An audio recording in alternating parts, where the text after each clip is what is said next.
What's up, gang? Welcome to the Quarter Mile Podcast and a very interesting new experience. This is the first time we're doing some bonus content for our podcast. We're doing something called the Fast Fan Feedback, which you guys know is a normal part of our show, but this time we actually have a fan, and I guess we shouldn't really call it the Fast Fan Feedback because we're actually going to take time to chat with him. And so I'd like to introduce everyone who's listening or watching right now to my new friend Richie. Richie, how's it going today? What's up, guys? How's it going?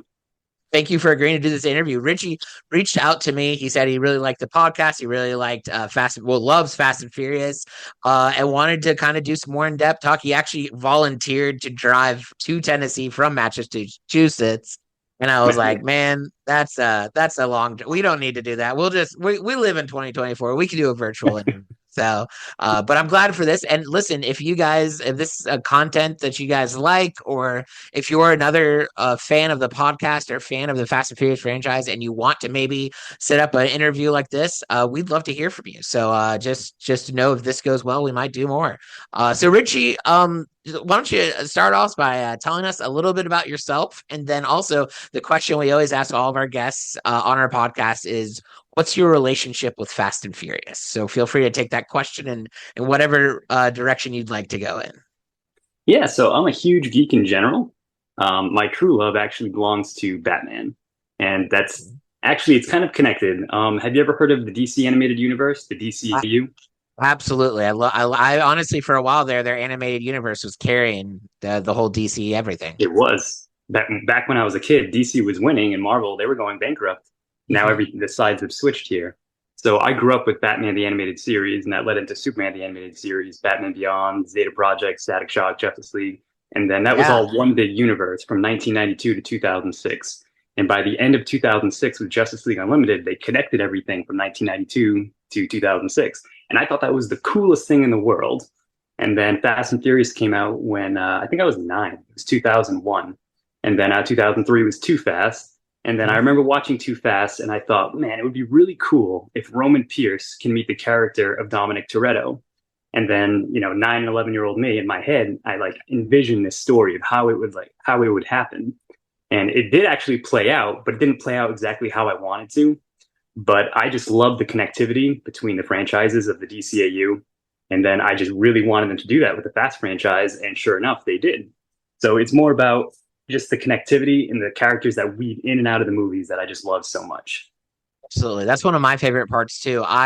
Some people, reading a lot of like message boards and people's opinions on Fast and Furious, they'll be like, they find it cheesy when like there's the random connections or the stuff like that. But like, I love it. I'm here for it. Whenever they bring in a random character, but I don't know, the bringing people back to the dead sometimes might get a little tiresome. But anytime they can incorporate a character from a previous movie, and I love that they do it with the big characters, but also like with some of the most random small ones as well. They do. They do it very random small ones, and I'm a sucker for that stuff. Yeah, it's all and just wait till they connect all Vin Diesel's movies together. It's going to be a big. It might happen.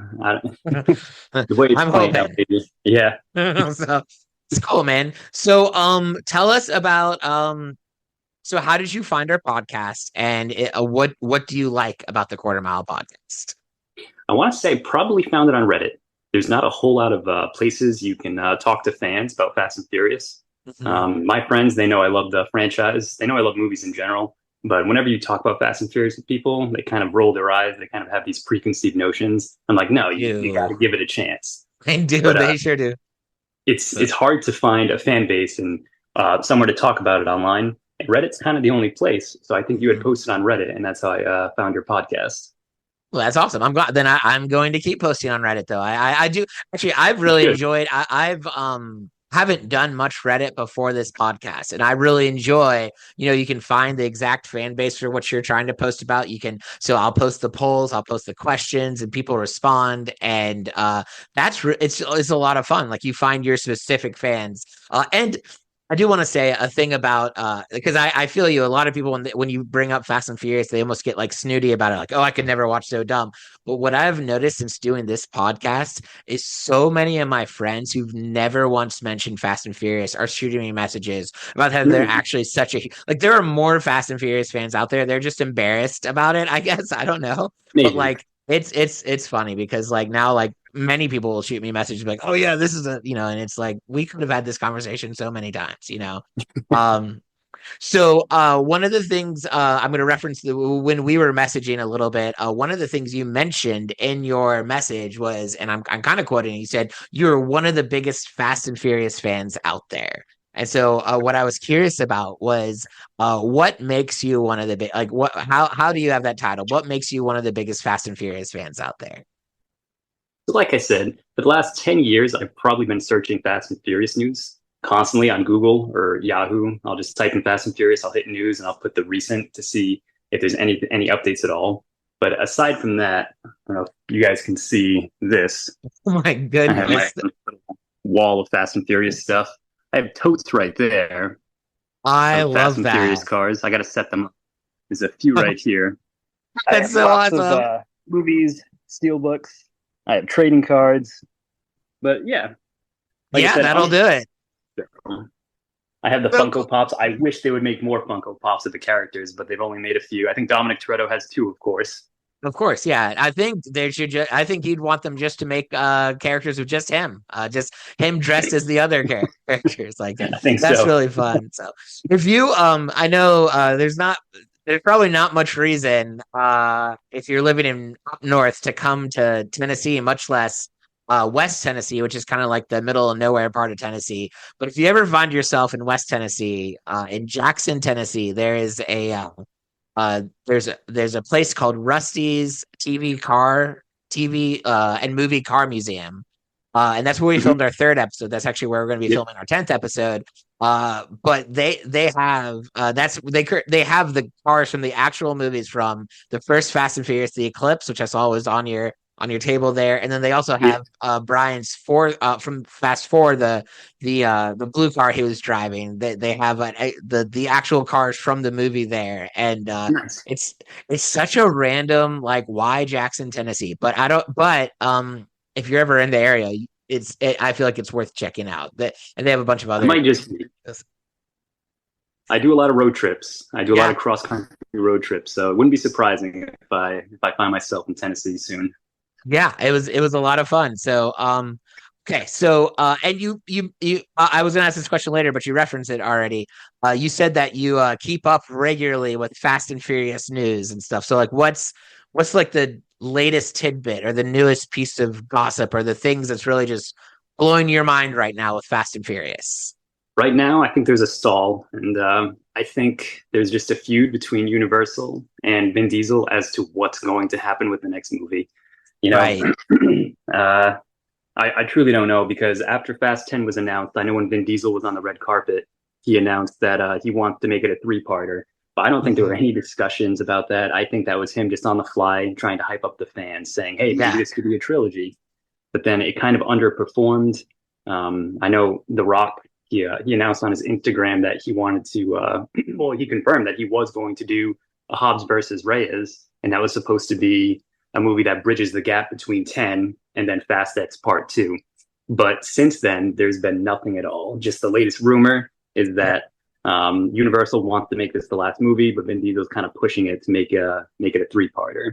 And to be fair, I think if they want to wrap this up the right way, I think they could finish it in three movies because they just keep introducing so many characters. And Right. to have a good send off, I don't know exactly how they're going to pull this off. And I think the release date now is supposed to be 2026, and Little B, he's only getting older, and this ended in a cliffhanger, so That's true. By the he time might they be looking a release little the old. next movie, he's gonna be like an old man. He So, might be. yeah, that's funny. Yeah, that I was so I just rewatched the 10th one last night, and then I was looking up like kind of facts and news and kind of just interesting tidbits about it. And there's a lot of like uh some places are saying it's gonna be a two-part. It's gonna be the end, the last movie. Some places are saying they're breaking it up into two more. So I read about the Dante and Reyes versus just and then like in the last in 10 part two, it'll like go back to the basics or something like that. That's what they I say. yeah, I don't know if it was up to me. Well, I mean, if it was up to me, I'd say keep the movies going for as long as they can. So I That's would, what I I say would, too. I would, I wouldn't mind three movies. I do, I wouldn't, I don't. As much as I liked Hobbs and Shaw, I wouldn't want to see Hobbs and Reyes. I'd want to see Dante back in the and then to wrap up that storyline in the second one or Fast X2. I also love that they're not calling it Fast 11; they're calling it Well, X2. That's they might change their mind on that. I know they did say Fast X Part 2, but anything could change. The titles of these movies are very wonky. yeah. I'm here for it. It's used to annoy me, but then when they kept getting them wonkier, I was like, you know what? Please, the more ridiculous, the better. So I so like how they're advertised. Go ahead. no, go ahead. You like how they're I like advertised? how they're advertised as certain names, but then the actual title cards on the screen, like it'll say Furious 6 or Furious 7. The 7 will actually be spelled out. Or in other countries, they're named completely different. Like I think in Japan, the movies are actually called Wild Speed. Wild Speed. I like that. Yeah, I know with like which one was it? It was maybe it was Furious 7, maybe it was Fast and Furious 6. There was one where I want to say it was a sixth one because the sixth one kind of has two titles. When you actually watch it, it'll be like Fast and Furious 6, or maybe it'll be Furious 6. But it then what said like Furious 6. That Furious was the 6? plan. So Justin Lin yeah, intended it purposely to be Fast and Furious and then Fast 5, and he wanted Furious 6. yeah, That's how he wanted it. which made sense. But the reason that one ended up having a different name is like the directors were like, we don't know if people will realize this is a sequel, and it's Yeah, like, how could they not? Like yeah. The so executives at Universal, they weren't too sure, so they wanted to just play it safe and call it yeah, Fast and but Furious 6. yeah, However, with the seventh one, they just went for it and called it Furious yeah, 7. they just went for it. So, but that's kind of funny though because you could technically have a Furious 6 and a Furious 7. So, and then Yeah. F9, which is like F9, the Fast Saga, and so in case you had no idea. So, but so speaking of movies, though, you mentioned in your message that Tokyo Drift was your favorite of the franchise. So tell me about what makes that one stick out as the best one out of 10, 11, or 12 movies and three animated series, seasons, and a board game. So I think, like what you said earlier, if you're a fan of this franchise, I think you either like the beginning roots or you like the absolutely craziness of this franchise. I prefer the simplicity. So one, two, and three, those are my favorites. And there's something about number three, the small scale of it, where it just feels like an indie movie, and I like that. Mm. And if you can look past the high school cheesiness, if you can kind of look past Lucas Black's character, which I can, he's grown on me. I think this is a very artsy film. Aesthetically, visually, it's so cool looking. And I think the cinematographer, I think it's Stephen F. Windor, I think his name was, and he did the cinematography for number four and other ones as well. And it just kind of blows my mind because the fourth movie, like when they're in the caves, it's very dark. You can't really see what's going on. And I just, with the third one though, I love the lights of Tokyo. You know, just the practical shots. They didn't do that in number two. So many practical shots. They use a lot of CGI. But in Mm-hmm. number three, it's all visually. It's just very cool looking. But I also like the message that they're sending. Lucas Black's character, Sean Boswell, he's pretty reactionary. He thinks. I mean, he doesn't think before he acts. And I think drifting is kind of a metaphor for that. It's like, yeah, he thinks you just have to drive, go as fast as you can as possible, but that's how you get yourself in trouble. And that's kind of the whole character of Sean Boswell. And like you said in some of your podcasts before, Sean Boswell has a lot more character development than any other character in the series. And he True. might not be like a fan favorite, but he does have a lot of character development. And then he had Han as a mentor to kind of guide him. And the whole drifting aspect, you have to slow down, stop and think before you act. And that's how you win the race. And that's how you win the race of life as well. Yeah, that's true. I will say that in learning more about Tokyo Drift when I've been doing this podcast, I really enjoyed the last time I watched it. The things that stuck out to me were the character development. Like up until that point, we really you could argue Paul Walker's like Brian O'Connor had character development in the first and the second one if you put them together. But up until three, there was no character that actually had development. And it is really cool how you see Sean Boswell at the beginning of the movie and how much he's grown. And you see kind of the experience of that for the third one. So it really debatably was if you like movies that are written well and don't have a lot of cheesy, ridiculous action over the top stuff, like it was a pretty well written movie. So I hate Tokyo Drift less than I did when I first started this podcast. That's an honest statement. It did also save the It grows on franchise. you. Yeah. It did. Um, yeah, and I still think Brad from Home Improvement and Cindy were are like the worst. I think they're the worst villains. So this is probably my last question. It's one where we're getting everyone's opinions on for Fast 10. But if you were in charge of how to end the series, how would you end it? I've thought about this a lot and how I would want it to end. So this franchise, I think it was supposed to go somewhere different. Do you know what the original ending of Seven was supposed to be? Um, no, I don't think I do. Or if I read about it, I forgot about it. What was the original ending supposed to be? So they had unfortunate circumstances and they had to rewrite everything because of Paul Walker's death.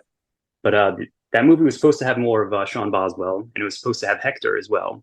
But that movie was supposed to have a mid-credit or an end-credit scene, and in the end credit, that's when they were going to introduce Cypher, and Cypher was going to be walking into a room full of past villains, and the past villains were going to include Carter Barone, Zizi from Number Five, and it was going to include Deckard Shaw and Johnny Tran from the first one.